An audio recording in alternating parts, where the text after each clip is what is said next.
ನಮಸ್ಕಾರ ಸ್ನೇಹಿತರೆ, 26/11/2008 ಮುಂಬೈ ಮೇಲೆ ನಡೆದಂತಹ ಭಯೋತ್ಪಾದಕ ದಾಳಿ ಬಗ್ಗೆ ನಿಮ್ಗೆ ತುಂಬಾ ಚೆನ್ನಾಗಿ ಗೊತ್ತಿದೆ. ಅತ್ಯಂತ ಭಯಾನಕ ದಾಳಿ ಇದಾಗಿತ್ತು ಅಂತಲೇ ಹೇಳ್ಬೋದು. ಆದ್ರೆ ಅದಕ್ಕೆ ನಮ್ಮ ಸರ್ಕಾರ ಯಾವ ರೀತಿ ರಿಯಾಕ್ಟ್ ಮಾಡ್ತಾ ಅನ್ನೋದು ಅತ್ಯಂತ ನಾಚಿಕೆಗೇಡಿನ ವಿಷಯ. ಇದಕ್ಕೆ ಸಂಬಂಧಪಟ್ಟಂತೆ ಇತ್ತೀಚೆಗೆ ಪಿ ಚಿದಂಬರಂ ಅವರು ಒಂದು ಸಂದರ್ಶನದಲ್ಲಿ ಇಲ್ಲಿವರೆಗೂ ಕೂಡ ಯಾರು ಹೇಳದಿರುವಂತಹ ಕೆಲವೊಂದು ವಿಷಯಗಳನ್ನ ಈ ಸಂದರ್ಭದಲ್ಲಿ ಹಂಚಿಕೊಂಡಿದ್ದಾರೆ. ಇದಕ್ಕೆ ಸಂಬಂಧಪಟ್ಟಂತೆ ಕಾಂಗ್ರೆಸ್ಗೆ ಅತ್ಯಂತ ಮುಜುಗರ ಆಗುವಂತಹ ಕೆಲವೊಂದು ಹೇಳಿಕೆಗಳು ಕೆಲವರಿಂದ ಬರ್ತಾ ಇದೆ. ಇದೇ ಸಂದರ್ಭದಲ್ಲಿ ನರೇಂದ್ರ ಮೋದಿ ಅವರು ಕೂಡ ಈ ವಿಷಯವನ್ನ ಇಟ್ಕೊಂಡು ಕಾಂಗ್ರೆಸ್ನ ತಿವಿದಿದ್ದಾರೆ. ನವಿ ಮುಂಬೈನಲ್ಲಿ ಒಂದು ಹೊಸ ಇಂಟರ್ನ್ಯಾಷನಲ್ ಏರ್ಪೋರ್ಟ್ ಅನ್ನ ಉದ್ಘಾಟನೆ ಮಾಡಿದಂತಹ ನರೇಂದ್ರ ಮೋದಿ ಅವರು ಭಾಷಣ ಮಾಡ್ತಿರುವಾಗ 26/11/2008 ಈ ಭಯೋತ್ಪಾದಕ ದಾಳಿ ನಡೆದ ಸಂದರ್ಭದಲ್ಲಿ ಯುಪಿಎ ಸರ್ಕಾರ ನಡ್ಕೊಂಡಂತಹ ರೀತಿಯನ್ನ ಟೀಕಿಸಿದ್ದಾರೆ. ಅದೇ ರೀತಿಯಲ್ಲಿ ಆಗಿನ ಯುಪಿಎ ಸರ್ಕಾರ ಯಾರ ಒತ್ತಡಕ್ಕೆ ಮಣಿದು ಸುಮ್ಮನೆ ಕೂತ್ಕೊಳ್ಳೋದು, ಅಂದ್ರೆ ಪಾಕಿಸ್ತಾನದ ಮೇಲೆ ಯಾಕೆ ಇವರು ದಾಳಿಯನ್ನು ನಡೆಸಲಿಲ್ಲ, ಈ ರೀತಿಯಾದಂತಹ ಪ್ರಶ್ನೆಯನ್ನ ಮಾಡಿದ್ದಾರೆ. ಈ ಭಾಷಣದಲ್ಲಿ ಅವರು ಇನ್ನೂ ಕೆಲವು ವಿಷಯಗಳನ್ನ ಹೇಳಿದ್ದಾರೆ.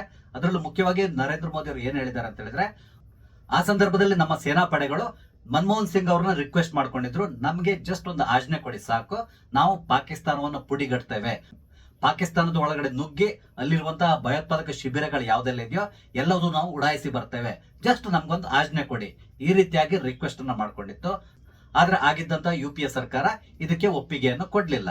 ಅಂದ್ರೆ ಯಾವುದೇ ಕಾರಣಕ್ಕೆ ನಾವು ಪಾಕಿಸ್ತಾನದ ಮೇಲೆ ದಾಳಿ ನಡೆಸೋದು ಬೇಡ, ಅದಕ್ಕೆ ಬದಲಾಗಿ ಸೈಲೆಂಟ್ ಆಗಿರೋಣ, ಈ ವಿಷಯಕ್ಕೆ ಸಂಬಂಧಪಟ್ಟಂತೆ ನಾವು ಪಾಕಿಸ್ತಾನಕ್ಕೆ ಒಂದು ಪ್ರತಿಭಟನಾ ಪತ್ರವನ್ನ ಬರೆಯೋಣ, ಈ ರೀತಿಯಾದಂತಹ ನಿರ್ಧಾರವನ್ನ ತಗೊಂಡ್ರು. ಇದು ನಿಮ್ಗೆ ಗೊತ್ತಿರುವಂತಹ ವಿಷಯ.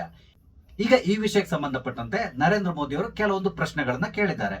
ಯಾರ ಒತ್ತಡದಿಂದಾಗಿ ನೀವು ಸೈಲೆಂಟ್ ಆದ್ರಿ, ಯಾಕೆ ಪಾಕಿಸ್ತಾನದ ಮೇಲೆ ದಾಳಿ ನಡೆಸಲಿಲ್ಲ, ಅಂದ್ರೆ ಅಟ್ಲೀಸ್ಟ್ ಸರ್ಜಿಕಲ್ ಸ್ಟ್ರೈಕ್ ನಾದ್ರು ನಡೆಸಬಹುದಿತ್ತು, ಆದ್ರೆ ಅದನ್ನ ಯಾಕೆ ನೀವು ಮಾಡ್ಲಿಲ್ಲ, ಈ ರೀತಿಯಾದಂತಹ ಪ್ರಶ್ನೆಯನ್ನ ಎತ್ತಿದ್ದಾರೆ. ಒಂದ್ ವೇಳೆ ಆ ಸಂದರ್ಭದಲ್ಲಿ ಪಾಕಿಸ್ತಾನದ ಮೇಲೆ ನಾವು ದಾಳಿ ನಡೆಸಿದ್ರೆ ಖಂಡಿತವಾಗಿ ಪಾಕಿಸ್ತಾನ ಮುಂದಿನ ದಿನಗಳಲ್ಲಿ ಈ ರೀತಿಯಾದಂತಹ ದಾಳಿಯನ್ನ ನಡೆಸುವ ಸಂದರ್ಭದಲ್ಲಿ ಯೋಚನೆ ಮಾಡ್ತಾ ಇತ್ತು. ಒಂದ್ ವೇಳೆ ನಾವು ಈ ರೀತಿಯಾದಂತಹ ದಾಳಿಯನ್ನ ಮಾಡಿದ್ರೆ ನಮ್ಮ ದೇಶದ ಒಳಗಡೆ ನುಗ್ಗಿ ಇವ್ರು ಹೊಡಿತಾರೆ, ಈ ರೀತಿಯಾದಂತಹ ಹೆದರಿಕೆ ಅವರಿಗೆ ಇರ್ತಾ ಇತ್ತು. ಆದ್ರೆ ನಮ್ಮ ಸರ್ಕಾರ ರಿಟಾಲಿಯೇಟ್ ಮಾಡೋದನ್ನ ಬಿಟ್ಟು ಕೇವಲ ಒಂದು ಡೋಸಿಯರ್ನ ಕಳಿಸಿ ಸುಮ್ಮನೆ ಕೂತ್ಕೊಂಡ್ರು. ಇದರಿಂದಾಗಿ ಅವರಿಗೆ ಉತ್ತೇಜನ ಸಿಕ್ಕದಾಗಿ ಬಹಳಷ್ಟು ಬಾರಿ ನಮ್ಮ ದೇಶದ ಮೇಲೆ ದಾಳಿ ನಡೆಸಿದ್ರು. ನಿಮ್ಗೆ ಗೊತ್ತಿದೆ, ಯುಪಿಎ ಸರ್ಕಾರ ಇದ್ದ ಸಂದರ್ಭದಲ್ಲಿ ದೇಶದ ಯಾವ ಭಾಗದಲ್ಲಿ ಭಯೋತ್ಪಾದಕ ದಾಳಿ ನಡೆದಿದೆ ಅನ್ನೋದು ನಿಮ್ಗೆ ಗೊತ್ತಿದೆ. ಬೆಂಗಳೂರನ್ನು ಕೂಡ ಬಿಟ್ಟಿಲ್ಲ ಅವರು. ಆದ್ರೆ ಯುಪಿಎ ಸರ್ಕಾರ ಯಾವುದೇ ರೀತಿಯಾದಂತಹ ಪ್ರತಿಕ್ರಿಯೆಯನ್ನ ತೋರಲಿಲ್ಲ. ಅದರಿಂದಾಗಿ ಅವರಿಗೆ ಉತ್ತೇಜನ ಸಿಕ್ಕಂತಾಗಿ ಪುನಃ ನಮ್ಮ ಮೇಲೆ ದಾಳಿಯನ್ನು ನಡೆಸ್ತಾ ಇದ್ರು. ಒಂದ್ ವೇಳೆ ಆ ಸಂದರ್ಭದಲ್ಲೇ ಏನಾದ್ರೂ ರಿಟಾಲಿಯೇಟ್ ಮಾಡಿದಿದ್ರೆ ಪಾಕಿಸ್ತಾನಕ್ಕೆ ಒಂದು ಭಯ ಇರ್ತಾ ಇತ್ತು, ಹಾಗಾಗಿ ಅವರು ಸುಮ್ಮನೆ ಕೂತ್ಕೊಳ್ತಾ ಇದ್ರು. ಆ ರೀತಿ ಮಾಡದೇ ಇರೋದ್ರಿಂದ ಪಾಕಿಸ್ತಾನದ ಭಯೋತ್ಪಾದಕರು ಪುನಃ ನಮ್ಮ ದೇಶದ ಮೇಲೆ ದಾಳಿಯನ್ನು ನಡೆಸಿ ಅಮಾಯಕರ ಪ್ರಾಣವನ್ನ ಬಲಿ ತಗೊಂಡ್ರು. ಈ ರೀತಿಯಾಗಿ ನರೇಂದ್ರ ಮೋದಿ ಅವರು ಗುಡುಗಿದ್ದಾರೆ. ಈ ಸಂದರ್ಶನದಲ್ಲಿ ಪಿ ಚಿದಂಬರಂ ಅವರು ಇನ್ನೂ ಕೆಲವು ವಿಷಯಗಳನ್ನ ಶೇರ್ ಮಾಡ್ಕೊಂಡಿದ್ದಾರೆ. ಅದೇನು ಅಂತ ಹೇಳಿದ್ರೆ, ನಾನು ಕೂಡ ಮನಮೋಹನ್ ಸಿಂಗ್ ಅವ್ರನ್ನ ಭೇಟಿ ಮಾಡಿ ಪಾಕಿಸ್ತಾನದ ಮೇಲೆ ದಾಳಿ ನಡೆಸೋಣ, ಅಟ್ಲೀಸ್ಟ್ ಅವರ ಕೆಲವೊಂದು ಭಯೋತ್ಪಾದಕ ಶಿಬಿರಗಳನ್ನ ನಾಶಪಡಿಸೋಣ, ಈ ರೀತಿಯಾಗಿ ನಾನು ಕೂಡ ಕೇಳ್ಕೊಂಡಿದ್ದೆ. ಆದ್ರೆ ಮನಮೋಹನ್ ಸಿಂಗ್ ಅವರು ಯಾವುದೇ ಕಾರಣಕ್ಕೆ ಆ ರೀತಿ ಮಾಡೋದು ಬೇಡ, ನಮ್ಗೆ ಅಮೆರಿಕದಿಂದ ಒತ್ತಡ ಇದೆ, ಯಾವುದೇ ರೀತಿಯಾದಂತಹ ಪ್ರತಿ ದಾಳಿಯನ್ನ ಮಾಡಬಾರ್ದು ಅಂತ ಹೇಳಿಕೊಂಡು ಒತ್ತಡವನ್ನ ಹೇರಿದ್ದಾರೆ. ಹಾಗಾಗಿ ನಾವು ಏನು ಮಾಡೋದು ಬೇಡ, ಇದನ್ನ ಬೇರೆ ಬೇರೆ ಕಡೆಗಳಲ್ಲಿ ಪ್ರಶ್ನೆ ಮಾಡೋಣ, ಈ ರೀತಿಯಾಗಿ ಹೇಳಿದ್ರಂತೆ. ಇದಾದ ಕೆಲವೇ ದಿನಗಳಲ್ಲಿ ಅಮೆರಿಕದ ಸೆಕ್ರೆಟರಿ ಆದಂತಹ ಕೊಂಡಲೇಜಾ ರೈಸ್ ಅವರು ಕೂಡ ಭಾರತಕ್ಕೆ ಭೇಟಿಯನ್ನ ಕೊಟ್ಟು ಮನಮೋಹನ್ ಸಿಂಗ್ ಮತ್ತು ಚಿದಂಬರಂ ಅವರನ್ನ ಭೇಟಿ ಮಾಡಿ ಯಾವುದೇ ರೀತಿಯಾದಂತಹ ಸೇನಾ ಕಾರ್ಯಾಚರಣೆಯನ್ನ ನಡೆಸಬೇಡಿ, ಪಾಕಿಸ್ತಾನಕ್ಕೆ ನಾವು ಬುದ್ಧಿ ಹೇಳ್ತೇವೆ, ಈ ರೀತಿಯಾಗಿ ಹೇಳಿದ್ರಂತೆ. ಇದನ್ನ ಕೂಡ ಇವರು ಈ ಸಂದರ್ಶನದಲ್ಲಿ ಡಿಸ್ಕ್ಲೋಸ್ ಮಾಡಿದ್ದಾರೆ. ಅಂದ್ರೆ ಇಲ್ಲಿ ಒಂದಂತೂ ಅರ್ಥ ಆಗ್ತದೆ, ಅಮೆರಿಕದ ಇಬ್ಬಗೆಯ ನೀತಿ. ನಿಮ್ಗೆ ಗೊತ್ತಿದೆ, ಅಮೆರಿಕದ ಟ್ವಿನ್ ಟವರ್ ಮೇಲೆ ಲಾಡೆನ್ ದಾಳಿ ನಡೆಸಿದ ಸಂದರ್ಭದಲ್ಲಿ ಈ ಅಮೆರಿಕ ಯಾವ ರೀತಿ ನಡ್ಕೊಂತು ಅಂತೇಳಿ ತಕ್ಷಣ ಅವರು ಅಫ್ಘಾನಿಸ್ತಾನದ ಮೇಲೆ ಮುಗಿಬಿದ್ರು. ಕೊನೆಗೆ ಏನೆಲ್ಲ ನಡೀತು ಅನ್ನೋದು ನಿಮ್ಗೆ ಗೊತ್ತಿದೆ. ಆ ದಾಳಿ ಸಂದರ್ಭದಲ್ಲಿ ಪಾಕಿಸ್ತಾನ ಕೂಡ ಅಮೆರಿಕಕ್ಕೆ ನೆಲೆಯನ್ನ ಒದಗಿಸಿ ಕೊಡ್ತು. ಇದೆಲ್ಲದೂ ಗೊತ್ತಿರುವಂತಹ ವಿಷಯ.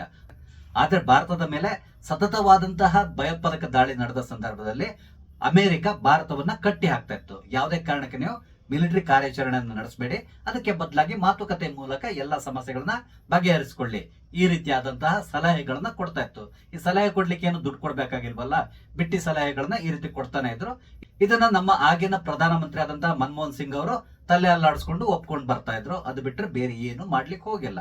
ಅಂದ್ರೆ ಆಗಿದ್ದಂತಹ ಕಾಂಗ್ರೆಸ್ ಸರ್ಕಾರ ದೇಶಕ್ಕೆ ಯಾವ ರೀತಿಯಾದಂತಹ ದ್ರೋಹವನ್ನು ಮಾಡ್ತು ನಿಮ್ಗೆ ಗೊತ್ತಾಗ್ತದೆ. ಈಗ ನರೇಂದ್ರ ಮೋದಿ ಅವರು ಇದಕ್ಕೆ ಸಂಬಂಧಪಟ್ಟಂತ ವಿವರಣೆಯನ್ನ ಕಾಂಗ್ರೆಸ್ನಿಂದ ಕೇಳ್ತಾ ಇದ್ದಾರೆ. ಯಾಕೆ ನೀವು ಈ ರೀತಿ ನಡ್ಕೊಂಡ್ರಿ, ನಿಮ್ಗೆ ಯಾರ ಕಡೆಯಿಂದ ಪ್ರೆಷರ್ ಇದ್ದಿತ್ತು, ಸೇನೆ ತಯಾರಿದ್ದಾಗ ಅವ್ರಿಗೆ ಒಂದು ಆಜ್ಞೆಯನ್ನು ಕೊಡ್ಲಿಕ್ಕೆ ನಿಮ್ಗೆ ಏನ್ ಕಷ್ಟ ಆಗಿತ್ತು, ಒಂದ್ ವೇಳೆ ಆ ಸಂದರ್ಭದಲ್ಲೇ ಅವ್ರ ಮೇಲೆ ದಾಳಿ ನಡೆಸಿದ್ರೆ ಮುಂದಿನ ದಿನಗಳಲ್ಲಿ ಯಾವುದೇ ರೀತಿಯಾದಂತಹ ಭಯೋತ್ಪಾದಕ ದಾಳಿಗಳು ನಡೀತಾ ಇರಲಿಲ್ಲ, ಅದನ್ನ ನಾವು ಕಂಟ್ರೋಲ್ ಮಾಡಬಹುದಿತ್ತು. ಈ ರೀತಿ ಮಾಡ್ದೇನೆ ನೀವು ದೇಶಕ್ಕೆ ದ್ರೋಹ ಮಾಡಿದ್ದೀರಾ ಈ ರೀತಿಯಾದಂತಹ ಪ್ರಶ್ನೆಯನ್ನ ಎತ್ತಿದ್ದಾರೆ. ಆದ್ರೆ ಇದಕ್ಕೆ ಕಾಂಗ್ರೆಸ್ ಏನಾದ್ರು ಉತ್ತರ ಕೊಡ್ತದ? ನನಗೆ ಗೊತ್ತಿದ್ದಾಗೆ ಖಂಡಿತವಾಗಿ ಯಾವುದೇ ರೀತಿಯಾದಂತಹ ಉತ್ತರವನ್ನ ಕೊಡಲ್ಲ. ಈಗಾಗಲೇ ಚಿದಂಬರಂ ಅವರು ಸಂದರ್ಶನದಲ್ಲಿ ಹೇಳಿದಂತಹ ವಿಷಯಕ್ಕೆ ಸಂಬಂಧಪಟ್ಟಂತೆ ಕಾಂಗ್ರೆಸ್ ಅಧಿಕೃತವಾಗಿ ಎಲ್ಲಿಯೂ ಕೂಡ ಯಾವುದೇ ಹೇಳಿಕೆಯನ್ನ ಕೊಟ್ಟಿಲ್ಲ.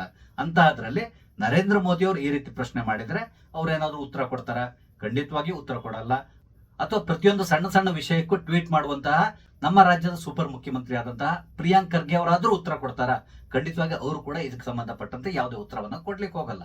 ಒಟ್ಟಾರೆಗೆ ಇಲ್ಲಿ ಏನಾಗ್ತದೆ ಅಂತ ಹೇಳಿದ್ರೆ, ಚಿದಂಬರಂ ಅವರು ಈ ಸಂದರ್ಶನವನ್ನ ಕೊಟ್ಟು ಬಹಳ ದಿನಗಳು ಕಳೆದು ಹೋಗಿದೆ. ಆದ್ರೆ ಈಗ ಪುನಃ ಈ ವಿಷಯವನ್ನ ಮುನ್ನೆಲೆಗೆ ನರೇಂದ್ರ ಮೋದಿ ಅವರು ತಂದಿದ್ದಾರೆ. ಈಗ ಕಾಂಗ್ರೆಸ್ ಒಂದ್ ರೀತಿಯಾದ ಇಕ್ಕಟ್ಟಿನಲ್ಲಿ ಸಿಲುಕಾಕೊಂಡಿದೆ. ಉತ್ತರ ಕೊಡ್ಬೇಕಾಗಿ ಬರ್ತದೆ, ಆದ್ರೆ ಉತ್ತರವನ್ನು ಅವ್ರು ಕೊಡೋಲ್ಲ. ಕೊಡದೆ ಇದ್ರೂ ಕೂಡ ಸಮಸ್ಯೆ ಉಂಟಾಗ್ತದೆ. ಇಲ್ಲ ಅಂದ್ರೆ ಅವ್ರು ಮಾಡಬಹುದಂತ ಬಹುದೊಡ್ಡ ಕೆಲಸ ಏನು ಅಂತ ಹೇಳಿದ್ರೆ, ಪಿ ಚಿದಂಬರಂ ಅವ್ರನ್ನ ಪಕ್ಷದಿಂದ ಹೊರಗಡೆ ಹಾಕೋದು. ಈ ಕೆಲಸವನ್ನ ಮೋಸ್ಟ್ಲಿ ಅವ್ರು ಮಾಡ್ತಾರೆ ಅನ್ಸ್ತದೆ. ಯಾವುದಕ್ಕೂ ನಾವು ಕಾದ್ ನೋಡ್ಬೇಕಾಗಿದೆ. ಸ್ನೇಹಿತರೆ, 26/11 ದಾಳಿಯ ಸಂದರ್ಭದಲ್ಲಿ UPA ಸರ್ಕಾರ ನಡ್ಕೊಂಡಂತ ರೀತಿಯ ಬಗ್ಗೆ ನಿಮ್ಗೆ ಏನ್ ಅನ್ಸ್ತದೆ?